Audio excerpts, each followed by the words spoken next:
नमस्कार दोस्तों, मेरे चैनल में आप सभी का स्वागत है। आइए सुनते हैं 1969 में आई फिल्म चिराग का रिव्यू।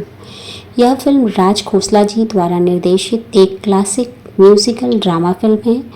यह फिल्म अपने भावुक कथानक, सुनील दत्त और आशा पारेख जी के सधे हुए अभिनय और मदन मोहन जी के यादगार संगीत के लिए जानी जाती है।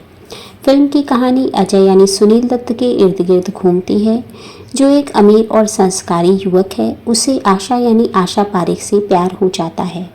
आशा के बड़े भाई ओम प्रकाश जी हैं और भाभी हैं जो उसे बहुत प्यार करते हैं। अजय की मां ललिता पवार जी हैं। वे उनसे मिलने घर आती हैं और दोनों की शादी करवा देती हैं। उनकी शादीशुदा जिंदगी बहुत खुशहाल शुरू होती है, लेकिन अजय की मां यानी ललिता पवार जी जल्द ही इस बात को लेकर चिंतित हो जाती हैं कि आशा अभी तक मां नहीं बनी। कहानी में ट्विस्ट तब आता है जब दिवाली के दिन एक भयानक दुर्घटना में आशा अपनी आंखों की रोशनी खो देती है। इस त्रासदी के बाद अजय की मां का व्यवहार आशा के प्रति पूरी तरह बदल जाता है। वह आशा को अपशकुनी मानने लगती हैं और अजय पर दबाव डालती हैं कि वह आशा को छोड़ दे और दूसरी शादी कर ले ताकि वंश आगे बढ़े। अजय अपनी पत्नी से बेहद प्यार करता है और उसका इलाज करने के लिए उसे बम्बई भी लेकर जाता है। अजय उसे छोड़ने से इनकार कर देता है। हालांकि आशा अब अपनी सास की इच्छाओं का जब उसे पता चलता है तो वह अजय के जीवन से दूर जाने का फैसला करती है ताकि वह फिर से घर बसा सके। वह घर छोड़कर चली जाती है और अपने भाई के पास पहुंचती है। बाद में अजय की मां वहां पर आती है। दूसरे दिन अजय उससे मिलने आने वाला होता है। अजय जब अगले दिन वहां पर उससे मिलने आता है तो वो नहीं मिलती है, पानी में डूब जाती है। सभी को और अजय को भी ये लगता है कि वह मर चुकी। अजय बहुत दुखी होता है, लेकिन वह जिंदा बच जाती है और उसे एक धोबी यानी नज़ीर हुसैन और उनकी पत्नी बचा लेते हैं और अपनी बिटिया की तरह अपने पास रखते हैं और उसका ख्याल रखते हैं। यहीं पर आशा को एक बेटा होता है और जो बाबा हैं वह उससे उसके घर का पता, उसके पति का नाम पूछते हैं, मगर वह कुछ नहीं बताती है। बाद में जब बच्चे का जिक्र करके पूछते हैं कि उसका क्या होगा, तो वो अपने भाई यानी ओम प्रकाश जी को बुलाने के लिए पता बता देती है और फिर ओम प्रकाश जी उसे लेने के लिए और उसकी भाभी दोनों आते हैं और उसे और मुन्ने को लेकर जाते हैं। वहाँ से वे उन दोनों को लेकर ससुराल जाते हैं। इधर अजय अपनी माँ की जिद के आगे झुककर दूसरी शादी करने के लिए तैयार हो जाता है।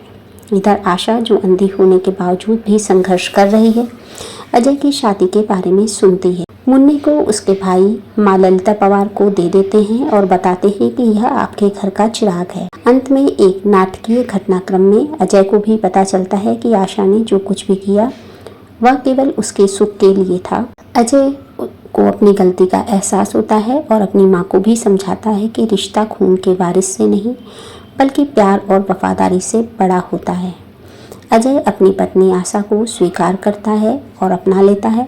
आशा से माफ़ी भी मांगता है और उसकी माँ भी अपनी बहू से और उसके भाई से माफ़ी मांगते हैं और अपनी गलती का उन्हें पछतावा होता है।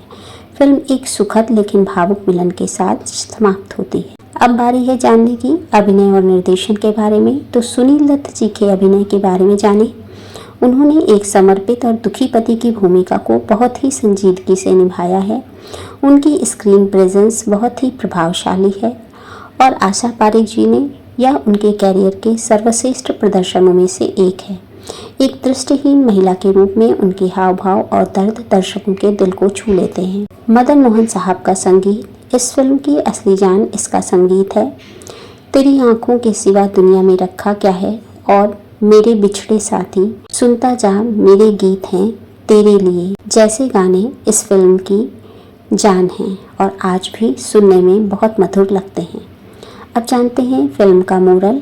फिल्म का मुख्य संदेश यह है कि सच्चा प्रेम शारीरिक कमियों या सामाजिक दबावों से ऊपर होता है। यह वफादारी, धैर्य और निस्वार्थ प्रेम की जीत को दर्शाती है। आशा पारेख जी को इस फिल्म के लिए फिल्म फेयर का सर्वश्रेष्ठ अभिनेत्री श्रेणी में नामांकन मिला था। मदन मोहन साहब के संगीत और राज खोसला जी के निर्देशन को भी काफ़ी सराहा गया था। यह फिल्म बॉक्स ऑफिस पर काफ़ी सफल रही। रेटिंग की बात करें तो फिल्म को मिलते हैं 5 में से 4.5 स्टार। यह फिल्म बॉलीवुड के उस सुनहरे दौर की याद दिलाती है जहां कहानियों में गहराई और भावनाओं में सच्चाई हुआ करती थी। यदि आप क्लासिक सिनेमा के शौकीन हैं तो चिराग देखना एक यादगार अनुभव होगा। मूवी का रिव्यू अगर पसंद आया है तो चैनल को लाइक, शेयर और सब्सक्राइब ज़रूर करें। धन्यवाद इसे पूरा सुनने के लिए।